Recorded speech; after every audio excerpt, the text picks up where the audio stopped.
بعد نجاح المسلسل الفلبيني أنج موتيانج سيكشن إي أو جوهرة القسم إي في الوطن العربي، أنا قررت أدي فرصة للمسلسلات الفلبينية.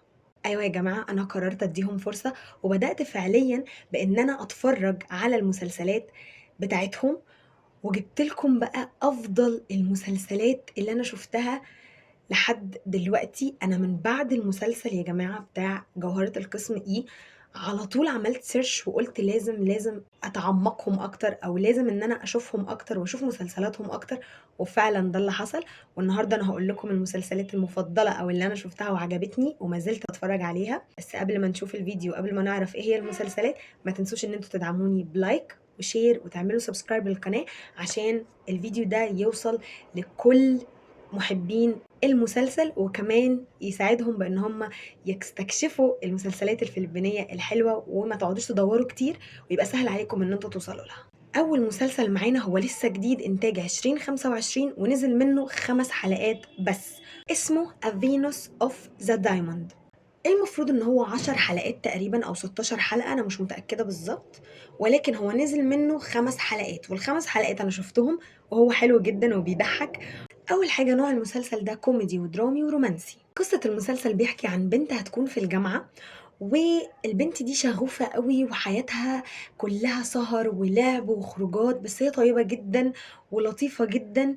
ففي يوم من الأيام أهلها هيجبروها إن هي تتجوز طالب معاها بس في كلية الطب. الفكرة بقى اللي هي هتتجوزه ده او اللي اهلها اجبروها ان هي تتجوزه حرفيا عكس شخصيتها تماما.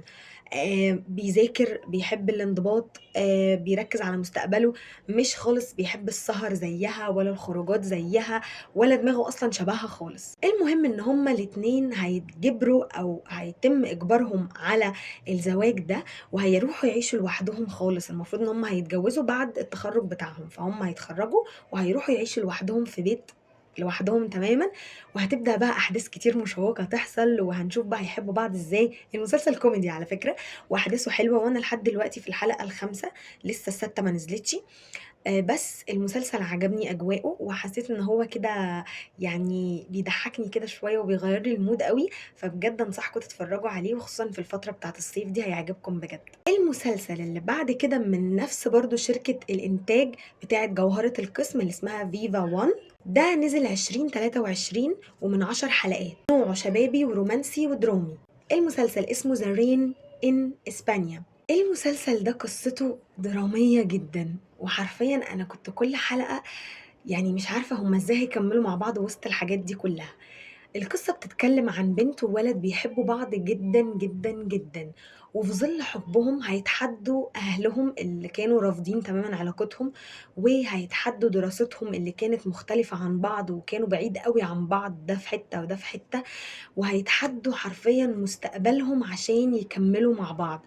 المسلسل ده مأساوي بس هو حلو قوي، حرفيا هو مش مأساوي قوي برضو، بس هو درامي شوية ورومانسي قوي، فبيورينا ازاي الاتنين هيصارعوا كل الضغوطات اللي بيمروا بيها ومعارضة الأهل. طبعا انتوا عارفين ان الموضوع ده بيبقى صعب قوي في المسلسلات، وكل العقبات دي ازاي هيوصلوا للنهاية. المسلسل ده ممكن الناس ما تحبش شوية نهايته، هو مش هحرق لكم النهاية حرفيا، بس انا هنصحكم بان انتوا تتفرجوا عليه. المهم ان هما في الاخر مش هيتجوزوا او مش هيبقوا مع بعض بعد كل الحب ده، ولكن المفروض ان هم هيتفرقوا عن بعض فترة كبيرة وهيرجعوا تاني يتقابلوا صدفة. فهل بقى الصدفة دي هتغير مشاعرهم بعد ما كل واحد شاف حياته؟ وركزوا على كل واحد شاف حياته دي قوي. فكل واحد فيهم هيشوف حياته وهيرجعوا تاني يتقابلوا. فهل بقى بعد ما هيتقابلوا في حاجات هتتغير؟ لازم تتفرج على المسلسل ده بجد، هو صغير ومن 10 حلقات، ما اعتقدش ان هو طويل، يعني هتخلصوه بسرعة. انا خلصته في 3 ايام او في يومين تقريبا، فانصحكم بجد ان انتوا تتفرجوا عليه. المسلسل اللي بعد كده اسمه Chasing in the Wild. المسلسل ده تحفة، حطوا تحتيه مليون خط. المسلسل ده مدرسي ورومانسي، نزل 2024 ومن 19 حلقة. قصة المسلسل ده بتتكلم عن ولد لاعب كورة سلة في الجامعة، مشهور قوي في الجامعة.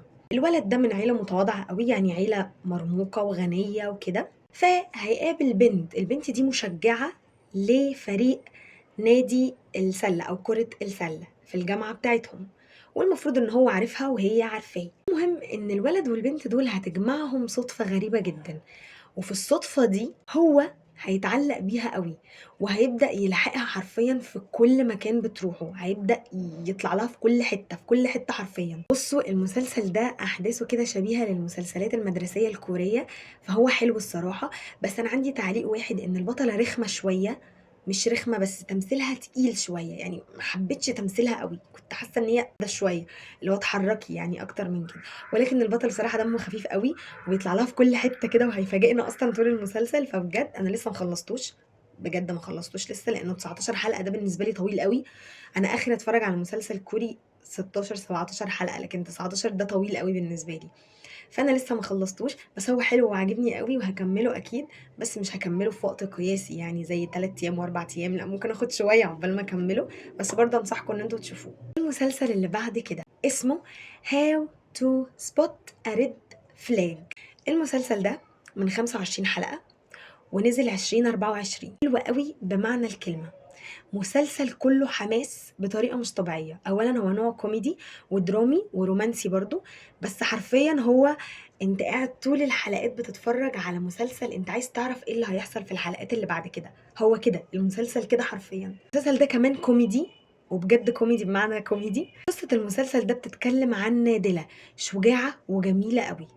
هتقابل في يوم من الأيام شخصين، شخص بلاير وواثق من نفسه ومغرور جدا، وشخص تاني طيب وكيوت ومراعي وكويس، بمعنى أصح جود بوي وباد بوي. الفكرة بقى إن الشخصين دول عايزين يخدعوها ويوقعوها في حبهم لهدف معين. أحسن حاجة في المسلسل ده إن هي ما كانتش بقى يعني الساذجة اللي مش عارفة حاجة، لا هي كانت عارفة كل حاجة، وكان عاجبها الموضوع، وكانت عايزة تختار ما بينهم واحد بس ترتبط بيه. هي هتغامر مع الشخصين دول وهي عارفة ان هما بيتلاعبوا بيها وبيخدعوها، عشان تختار منهم شخص مناسب وتحبه وتقدر ان هي تبني معاه حياة لبعدين. المسلسل ده شددني جدا، شددني ان انا اعرف اصلا هي هتختار ما بين مين.